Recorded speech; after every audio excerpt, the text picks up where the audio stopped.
Fun fact, my insurance agent going to jail. Oh no!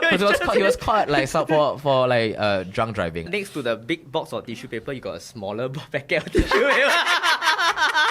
And then after that, Nintendo Switch. I don't know what's your routine, Is it the gaming first or the porn, I met my girlfriend at my show. Oh wow. I'll be a virgin if I wasn't a comedian. I'm sure some people come in thinking that they can make money. They're like, stand-up is like getting more popular. Wow, got this show. Do a corporate show. Who do I talk to? You talk to no one. You go home and write your jokes. And when you're good enough, someone will come and talk to you.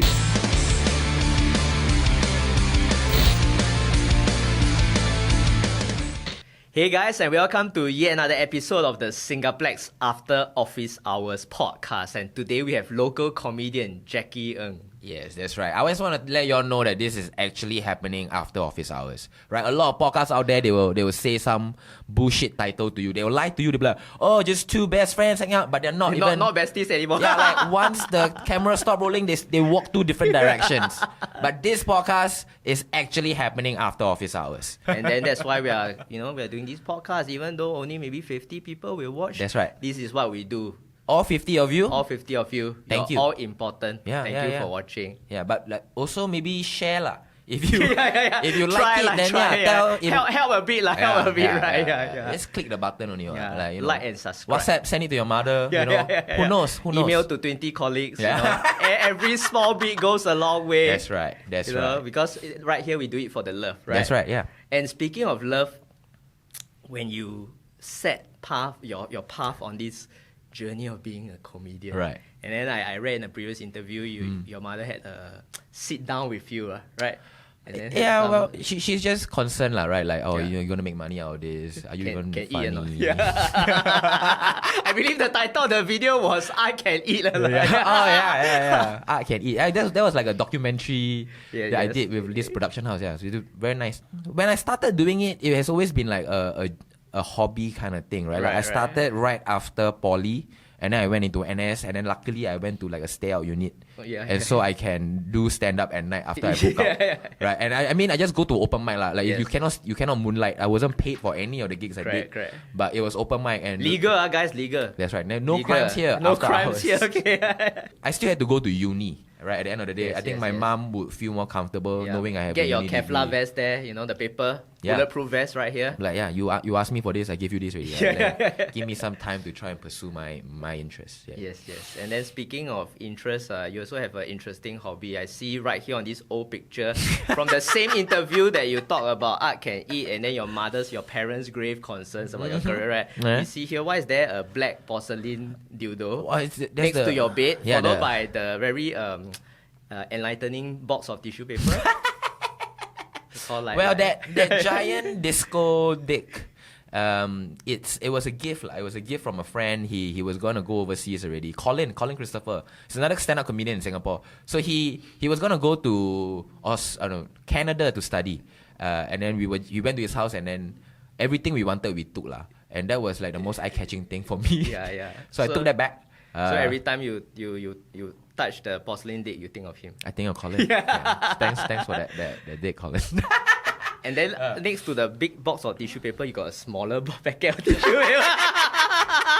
And then after that, Nintendo Switch. I don't know what's your routine, Is it the gaming first or the porn, It's a mix lah, right? But also just full disclosure also that is put there by the art director when we shot that really? interview lah. Like that man, they set you up, man. They did you dirty. They did you dirty. It's all coming out now on this podcast. Like, is there anything to fill up this space? I'm like, this dick probably.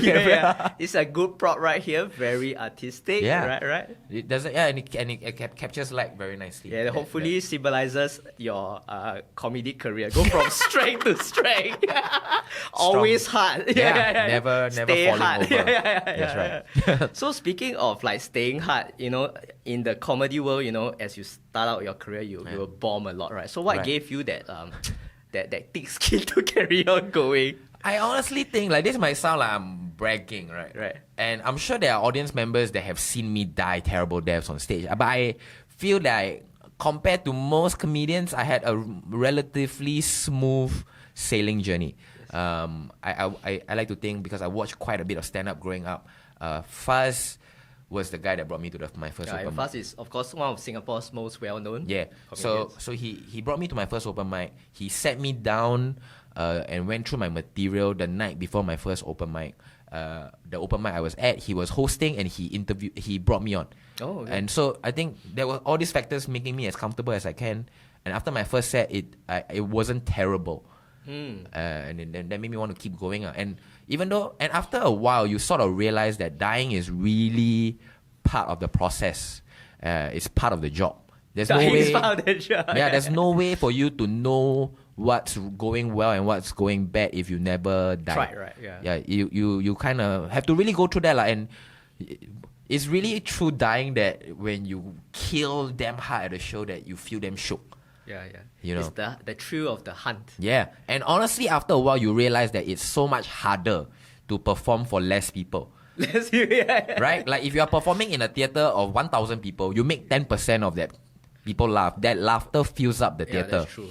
You don't feel. But if you're performing for 3 people, 10% of that is 0.3 people. Yeah. You know, and it's awkward for you. It's awkward for that person laughing. It's awkward for the 2% not laughing. So, very early on in my career, we had this open mic back at Somerset that no people come on. No people on. Max 2, 3. Sometimes the staff also like they tulan, they walk out during the show and things like that. But it is like really through doing shows like that, right? That you grind your teeth, you grit it, and you just you earn your stripes. And yeah, you don't get affected when you don't do well anymore. Your rise up the Jedi Order That's comedians, right? right, yeah. So speaking of being affected, what during your childhood or your process of growing up molded you into the person that wants to do comedy? Right. Well, I mean, I've always enjoyed laughing. Who doesn't? I just never really knew about stand-up until my like I was maybe primary 4, primary 5. Then my neighbor was like, "Hey, come and watch this thing," and it was Russell Peters stand-up special. Peters, yeah, that's good stuff. Yeah, my mother gonna hit it real bad and things like that, right? And that was like downloaded off LimeWire back then. Correct. And when I saw that, I was just like, damn, like we can do that. You can kind of just make money by talking. That sounds quite interesting. I would love to do that. Yes. Right? And I was just thinking at the time, like, but it's probably nothing like that in Singapore, right? If I want to do that, maybe emceeing, hosting. And so that was what I was kind of working towards in like secondary school, poly. But then when I was in poly, I found out that there was stand-up. And I got really excited. And then, good for me, I met Fuzz, and then he brought me in, and things just happened. And I just feel very fortunate to be doing stand-up, to be honest. Yeah. And so the stand-up community is pretty closely knit in Singapore, right? Yeah, definitely. And so what do you think, and many of them, of course, as I understand, I spoke to also Prem, some podcasts back, and many of them have like other jobs and responsibilities, and then what makes all these people keep going? Why do you think they still pursue it even though there are many challenges? Like first you got the venue, they got to spend time, they got to make sure you got new jokes, Well, it's really just pursuing your artistic best, right? I think I'm sure some people come in thinking that they can make money. They're like, stand-up is like getting more popular. I got this show. Then they try, then maybe I'll get my next Netflix deal. Yeah, after 3 weeks, new open micers, sometimes like, hey, how do I do a corporate show? Who do I talk to? You talk to no one. You go home and write your jokes. And when you're good enough, someone will come and talk to you. Someone will come and talk to you. That is how they will look for you. You don't look for them. Yeah, which is probably slightly different from the content game, right? In the content game, you kind of can start looking for pitch to pitch to people, create your deck, and do that. But like in stand-up, you really sort of prove yourself through going to these open mics. Yes. And it's just a sense of achievement, I guess, when you... I cannot describe that feeling of when you write a new joke, you go to open mic, and then you do it, and then like it works. And you're like, oh. Feel good. And so speaking of that, right, stand-up kind of reminds me of the movie Gladiator. Okay. In the old days, right, there's no stand-up. So people watch each other kill each other once more, right? Yeah. So would you say that stand-up comedy is like the modern gladiatorial arena, right? Where everyone goes in raw and then the audience savages them, or they it's like that scene in Gladiator where they either thumbs down or they thumbs down, right? But there are shows like that. There are stand-up shows designed like that. Really? Right? Yeah. If you go to London, the Comedy Store, they have the Gong Show. The Gong Show? The Gong Show is where the host is standing on stage with a gong. Oh.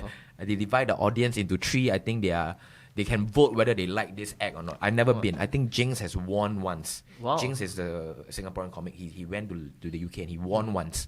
But yeah, the crowd will sort of like vote, and then when the MC sees that the crowd is like not liking you, he hits the gong. Well, and the trapdoor opens, you fall down. You don't fall down. You just have to walk off stage. You just shut up Okay. and walk off stage. But if you survive Right. that for 5 minutes, you get a spot opening at the weekend show. Oh, which is a for bigger- nicer audience bigger- and things like that. So in a way, yeah. But I think over time, I am trying to tell myself that this is really done for myself, lah. Yeah, that I'm correct, doing correct, stand up correct. for me, and Yeah. and if the crowd doesn't like it, then it's probably not my crowd. That is not to say that I won't do my best for every person that buys a ticket. Yeah, But like, you know, if you really don't like the things I'm saying, then I'm sure there is another comedian for you. Yeah, sometimes people come to the show and they get very upset, right? But like, sometimes people come to the show looking to be upset. And I feel- Looking to be upset. right, like Singaporeans, Looking to be upset. yeah, just frustrated, angry people sometimes, and then you a lot know, of, it just passive aggressiveness. Yeah, it just takes one thing to sort of trigger someone off after a bad day at work and correct, whatever. correct. You know, After so- 300 emails. Yeah, it's tough. And speaking of work, you've done other jobs also in the comedy realm. I mean, you used to work at SGAG, and you've done some other like production jobs. Then Yeah. what, other than stand-up comedy, what is the one job you did where you felt that you enjoyed yourself? Wow, I honestly think nothing fulfills me like stand-up. Nothing fulfills you Nothing like fulfills me like doing stand-up. Partly because I look at stand-up now in a much wider context. Right? When I first stand up, when I first when it's first stood up, When I think, did think my of the black first- dildo, we insert it every time we say stand up, right? We insert the black dildo right here. when I did my first ever set, right, it's like, wow, this is amazing. This is so fun. I would do this for nothing. I'm happy to do this for the rest of my life if no one ever paid me. People start paying me and I'm like, okay, I cannot do this for no money anymore, lah. Yeah. But that also give me the opportunity to travel, right? And now it is about trying to, you know, learn what different cultures like, what different cultures laugh at. I've never been a big fan of Mandarin growing up in Singapore. I've started doing Mandarin stand-up. And stand-up is so much more than what I used to think it is. It has now gave me a way to learn Mandarin, to connect with my parents better because of that Mandarin sets I'm doing. And my girlfriend I met my girlfriend at my show. Oh wow! I'll be a virgin if I wasn't a comedian. Yeah, That's so comedy saves lives, guys. Exactly. It in at least mine lah. I know for sure. So I'm happy to, before I did stand up, I'm happy to do anything. Right? You tell me whatever. Like, hey, you want to go be mascot? Yeah, at IP go be Fair, I will go mascot. and do. You want me to give out flyer for pasta restaurant? What I do. So in general, I'm happy to be out and about doing things. I'm not the best suited for office work. So, you know, acting and things like that, I find a lot of fun doing it. But at the end of the day, I feel like stand-up is what I really want to do. I want to be as good as possible. Or at least I see the idealized version of me is the best comedian. The Michael Jordan of Singapore stand-up. Well, Hopefully. yeah. I mean, when you say Michael Jordan, you must take into context the Chicago Bulls very big team, so there's space for everyone. Yes. And then, but the scene is growing lah, and there is space for more good comedy coming up, and there's a lot of good comedy coming through in the country. And why do you think only in the recent maybe 5 years you start to see a lot of like people trying their hand at comedy in Singapore, and they come from really different walks of life? Yeah. Yeah, like I think Prem used to do human resource. He still does it. Yeah, he does human resource, he does law and all these different things. correct. Law on TV only lah. Well, it's what else you gonna do in Singapore? This Stay at home and jerk off and then watch Netflix. And then Right? play Nintendo Switch, then take out the black dildo porcelain. See that picture's haunting you for the rest of your life, right? I told them we can put that there, so I don't regret it. No content is ever wasted. That's right.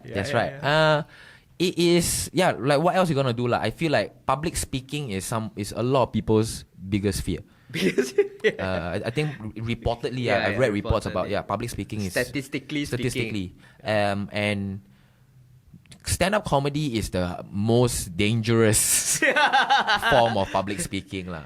To nervous people, I would think that's considered some kind of extreme sport, and it gets kind of addictive if you have a good set. That's true. Right? Like even when you talk to your friends, you hear them laugh, you feel shook. Yeah. Well, right. My life means something today. Exactly, right? And you try to keep that momentum when you make them laugh. Right. So imagine feeling that high when you are on stage and everyone is looking at you. You feel amazing. It's the world's best drug without getting high.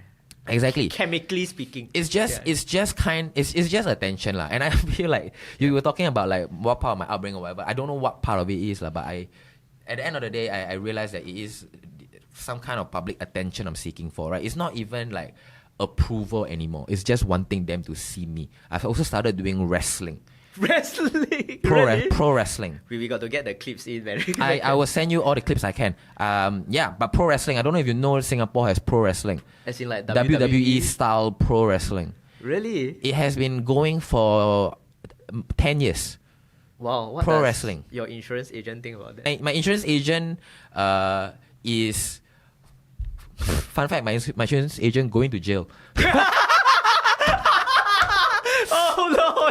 He was caught like for like drunk driving, like a silly. Oh no! Offense. He just got MDRT and then he got a BMW and then he. Yeah. So I actually have a new insurance agent that I haven't spoken to. So I don't know whether insurance agent going to jail. He knows much about wrestling lah. But yeah, I honestly think.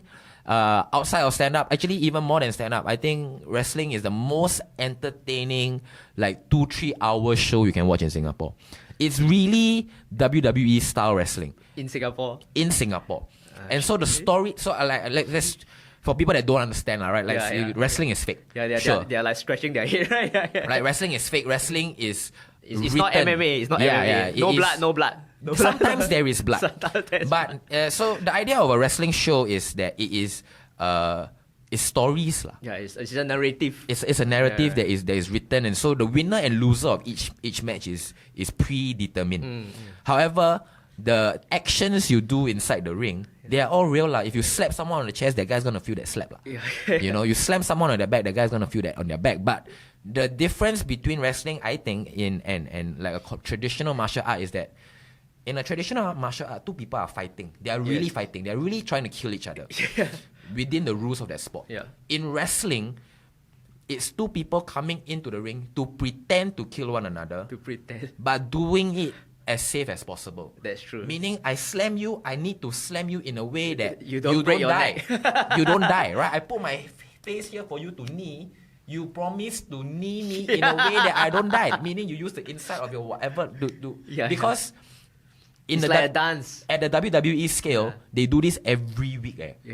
Twice a week sometimes. You know, so it's really community and a lot more love than is what is being portrayed. It's like professionalism at the highest form. It's like people playing make believe at the highest level. Which is why the fandom of this I would say sport or drama, sports entertainment is like it's been going on since the 80s. Right? And so it has been happening in Singapore for 10 years. They do shows at like the dormitories for the migrant workers sometimes, SBE. What is this thing called? So there are 3 wrestling companies in Singapore now. There is 3 now. SPW is the biggest one, Singapore Pro Wrestling. That is the one that's Singapore been going Pro on Wrestling. for 10 years. There's also Grapple Max. Grapple Max. They also do pretty big scale shows. And then I am part of a new wrestling company called The Ring of Rebirth. The Ring of Rebirth? Yeah, ROR. ROR. So, we do very small scale shows mostly, like house shows. Maybe 20, 30 audience members.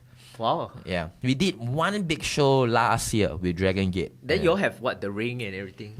No shit. So the ropes and everything. It takes a lot to really transport that ring.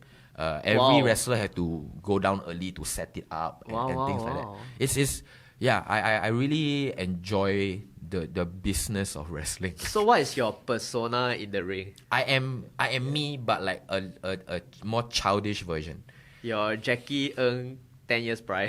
I am they call me Jacky Ng Comedy in the thing. But I am essentially a little boy who has his wish come true. Every time I step in the ring, I'm like, yes! And I love it. And I'm just doing the most simple moves, but I get very happy and to try and get some reaction from the crowd. My girlfriend is a Muay Thai fighter. In real life. Real Muay Thai. In real life. Not make-believe Muay Thai. Yeah. But she has also come to join me for wrestling training. Wow. So now we are, in a way, a tag team. You're a tag team? We are a tag team. And the dynamic is, I will get us into trouble. I will talk trash to other wrestlers. Then the others like, they take the we'll chair. fight. Yeah, we'll fight. And then I'll be like, okay, you want to fight? Sure. But my girlfriend will be fighting with me. I don't care. Right? And then we fight. I go into the ring. I get beat up. Shit. I get beat up, and then my girlfriend will run in to save me. My girlfriend will beat them up. And then once they are flat on the floor, my girlfriend can finish the match already. But I'm a childish boy. I'm like, baby, let me pin him. Yeah. And then she gets frustrated. She lets me go in, and then I'll go in and I'll mess it up. And so that is the dynamic that we have, and there's something that I guess we're gonna try and build over the next few months and years. Your secret move, is it the black dildo? You take out the thing, the dildo first, and then you like. Yeah. Well, I haven't moved into like foreign objects yet. Like we're still learning basic grappling and striking in the ring. I have a finishing move now. It's just a splash lah. I will run the ropes and I will splash on the guy. Damn. But yeah, we have Meha Singh. I don't even know who Meha Singh is. Meha Singh is the first ever Singaporean pro wrestler who wrestled back in the 70s. 70s with Andre the Giant. Wow. And Macho Man Randy Savage. Randy Savage? Yeah. And he is now like a manager in Ring of Rebirth. Wow. Yeah. It is just truly wrestling as a sport has a very long history. Actually in Singapore, I never knew about this until I met Meha Singh. But Singapore used to be like the Gay World Stadium or whatever. Yeah. That is like the Madison Square Garden of Asia, from what I've heard. Oh, in the past? In the past. Wow. That is like a premier location for wrestling. When the world didn't even know it was fake yet. When people think it's really real, but it is already fake at that time. Oh, wow. Yeah. Wow. It's incredible. I really think everyone should try and go and watch a wrestling show. It's really a lot of fun. Just watching it live, right? Like you can say it's fake, but when you go there, you see someone thrown out the ring, slam on the floor, you cannot say it's fake anymore. Because that guy is really feeling that pain. It is really the combination of fiction and the suspension of belief. Yeah. That really, and the dramatic level, right? Yeah. Because it really requires every single audience member to suspend that disbelief. Correct. It can very easily just one asshole going like, hey, you all know this is fake, right? And it can ruin the mood of everybody. Yeah. But people will probably beat that guy up also. You know this is fake. Right, but it's really like everyone is working together to have a good time. Yeah, correct. Yeah, because as we say, all gonna die one day, so better have a good time on the way there. Exactly, yeah. And that's why I kind of really appreciate wrestling audiences. That's why I say, like, sometimes comedy audiences, they're just not the most excited. Right? They buy ticket to the show, but then they like, I don't know, maybe they had a bad day or whatever. Take out the scorecard, this guy. Yeah, Singapore, this is the standard. Take out the Excel spreadsheet, okay, this guy we will rank. But, like, Singapore is the only place, in my experience at least, the audience come down, they sit like that. They sit like that, right, with their arms crossed. Really? Right? Like you come to a comedy show, try to have your body language more open, but like at least, I guess that gives me something to poke at them about. Like, okay, yeah, they're Jacky, like, okay. Impress me now, right? Yeah. That's the I'm vibe. here to be impressed for my $5 drink. That's the vibe. Yeah, that's the vibe. I paid $5 and now you better fucking impress me. Yeah, that's the vibe. It's like it's a $30 ticket. I get it. Yeah. But yeah, inflation. But I guess the idea is, as an audience, if you open up to the idea of what you're watching, you're gonna have a better time for sure. That's true. Because Singaporeans are very scared of being talked to at a comedy show. Oh, really? I have that problem, right? Like I do a pop-up comedy show. Right. We go to, I don't know, plant shop bars. Yeah. We do those shows. I will set up the chairs, and for whatever reason, the front row will always be empty. Singaporeans just damn scared to sit in front row. They scared that's the wet zone. They scared that the comedians will talk to them. But what they don't know is we talk to you no matter where you sit. Yeah. You're not safe. Yeah, None of really. you are safe. Exactly, and it's they are very scared lah. But honestly, who is gonna remember what happened at that show 2 days after? They scared they go to this comedy show, then let the eye of Sauron like, go through the Just very scared of being embarrassed, right? Singaporeans. Yeah, true. They don't end up on Storm for Mothership, right? But hey, it's all in good fun, right? Yeah. Singapore is a place where everybody wants to be famous, but they don't really want people to know who they are. I think if anything, Singaporeans hate Singaporeans the most. I love my country. When I go on tour, that's the first thing I tell them. I'm from Singapore. I'm very proud to be a Singaporean. But when you get back here and you walk the streets of Singapore, you're like, fuck these guys, man. No, like when I'm overseas, I tell people, I'm like, yeah, you should come to Singapore. Yeah, it's nice. Yeah. But it's really when you're back in Singapore and you're on shoulder to like in like taking the train, and then you see the auntie pushing people, you're like, fuck. Singaporeans. Right? Even that Blackpink concert recently, you see that asshole waving that fan, right? Like, you watch that video, you know he is an asshole that can hear. He can hear the person telling him to put down the fan. Shouting for dear life. But this asshole just thinks it's fucking funny lah. I'm blocking his view. Like, you are ruining people's days, right? Like, if it's funny, you can have it up for 5 seconds, some whatever. poor guy paid $300. Exactly. Yeah, so like, Singaporeans just hate Singaporeans, I think, at the end of the day. Yeah, see, don't talk about like racism or hatred or what. We just hate our own kind. It's also a very, I guess we are humble that way. We are not proud of ourselves. We don't expect other people to do the hating for us. We do our own hating. Right? It's a humility thing.